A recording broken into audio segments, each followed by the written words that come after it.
Hello বন্ধুরা, তোমরা কেমন আছো? নিশ্চয়ই ভালো আছো, আমিও ভালো আছি। আজকে তোমাদের নতুন একটা রান্না করে দেখাচ্ছি। রান্নাটার নাম হলো পাকা আমের পাটিসাপটা। এই পাকা আমের পাটিসাপটাটা তৈরি করতে কী কী লাগে সেগুলো তোমাদের দেখিয়ে দিই।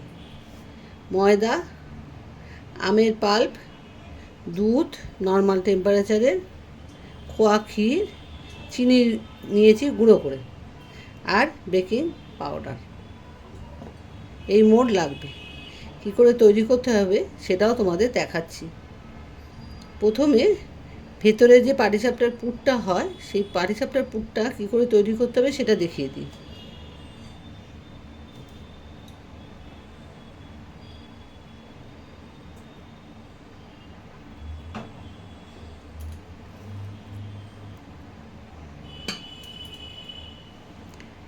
এই খোয়া ক্ষীরটার মধ্যে চিনির গুঁড়ো দিলাম। খোয়া ক্ষীরটা কিন্তু আমার বাজারের কেনা, আমি নিজে বানাইনি, এটা বাজারের কেনা। এর মধ্যে চিনির গুঁড়ো দিয়ে দিলাম।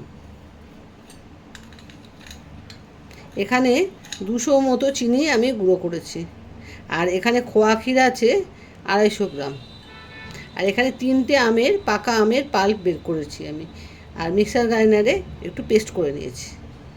এই যা চিনি গুঁড়ো করেছি 100 গ্রামের মতো এতে দিচ্ছি, আর হাফ রেখে দিচ্ছি। এবার আমের পাল্পটা এর মধ্যে বুঝে দিতে হবে, অল্প অল্প করে দিতে হবে, আর মাখতে হবে।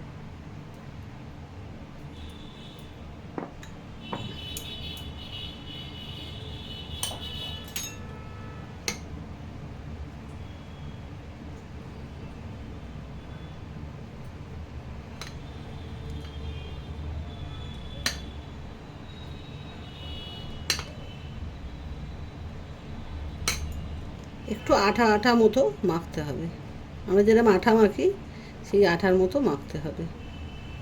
খুব নরম নয়, খুব শক্ত নয়।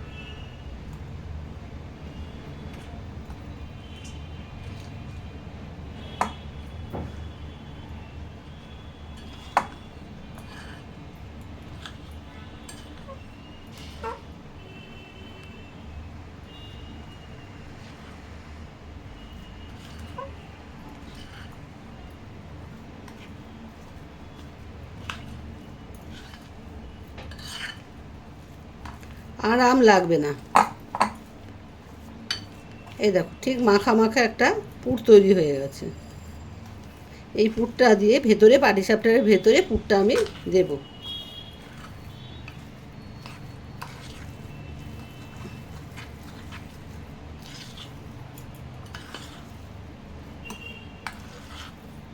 মাখা সন্দেশের মতো কতকটা হবে, দেখো।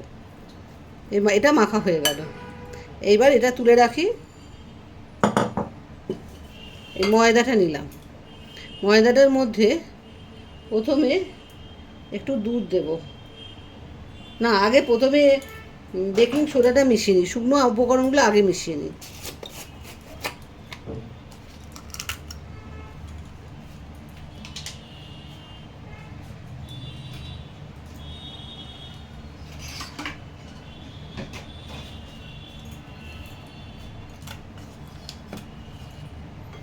এই যে এইটুকু বেকিং পাউডার এর মধ্যে দিলাম।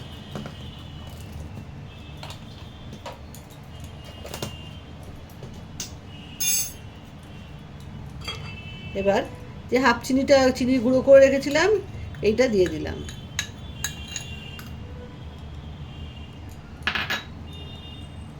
এগুলোকে ভালো করে মিশিয়ে দিলাম।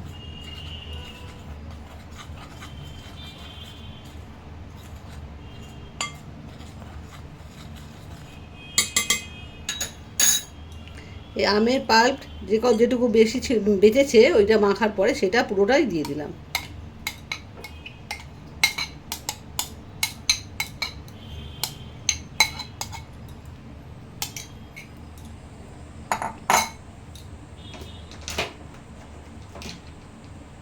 একটু মিশিয়ে নিই।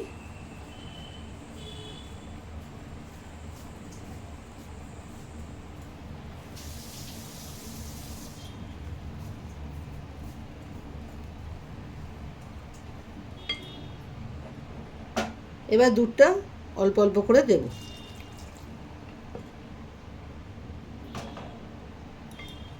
আর ময়দাটা মাখবো।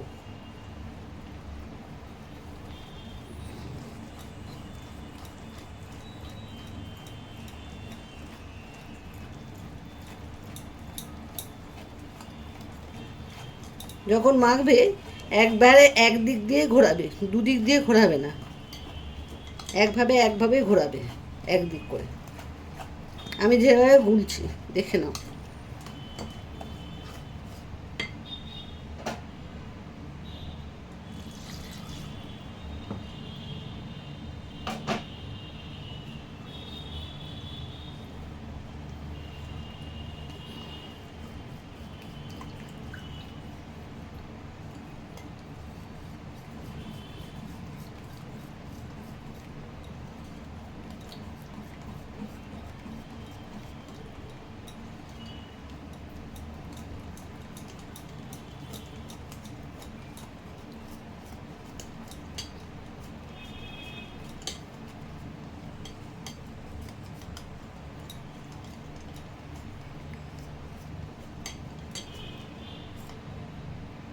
আর একটু পাতলা করতে হবে।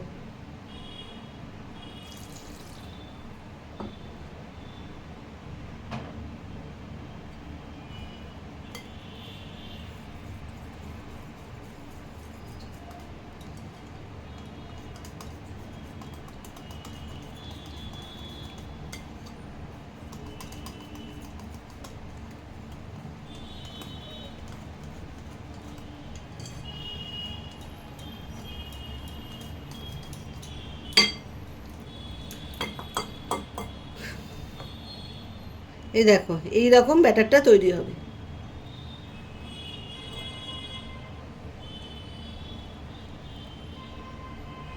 তৈরি হয়ে গেছে। এবারে আমি ইন্ডাকশানটা জ্বালিয়ে পাটিসাপটাগুলো বন্ধুরা, এবারে আমি তোমাদের ভেজে দেখাবো কী করে পাটিসাপটাগুলো ভাজছি। এই যে একটু ব্রাশে করে এতে একটু তেল মাখিয়ে নিলাম।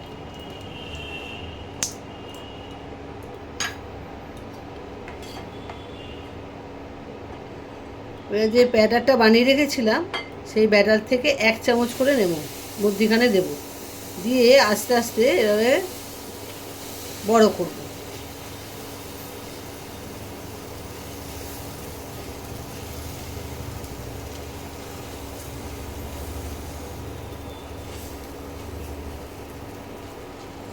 বেশি মোটা রাখবে না, মোটা রাখলে কাঁচা থাকতে পারে।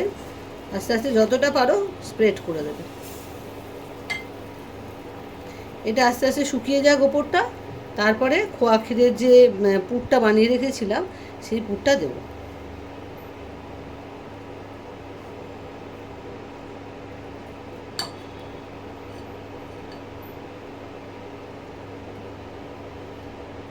দেখো ওপরটা শুকিয়ে এসছে, আর একটু শুকোবে।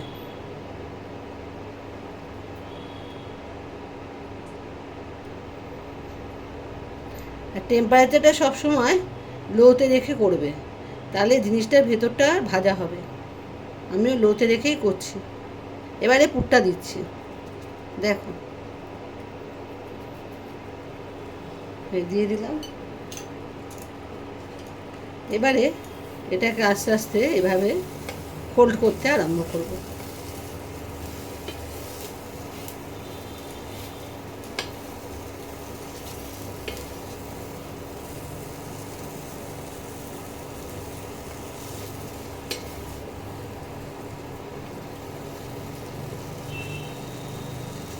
এবারে তুলে নিলাম।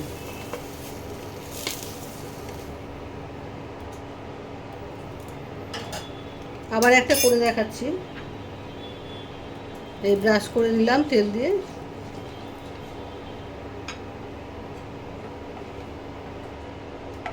তোমাদের বাড়িতে যেরকম হাতা থাকবে সেই হাতার একটা মাপ করে নেবে। আমার বাড়িতে এই হাতাটা নিয়েছি, এই হাতায় 1 হাতা দিয়ে দিলাম।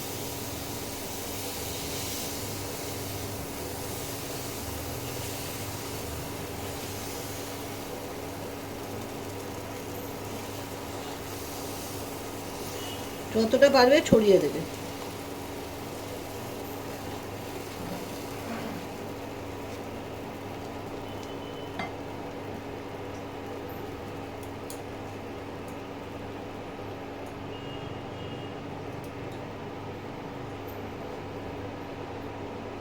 ওপরটা শুকোবে, তারপরে খোয়া ক্ষীরটা দেবে, নাহলে কাঁচা থেকে যাবে।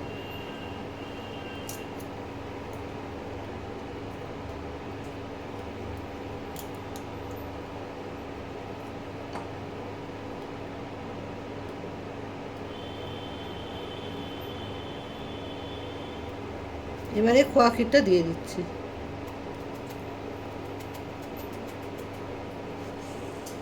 তোমাদের যতটা ভালো লাগবে ততটা দেবে খোয়া ক্ষীর, সেটা তোমাদের আন্দাজ মতো। আমি এভাবে দিচ্ছি, তুমি আমারটা দেখে নিতে পারো।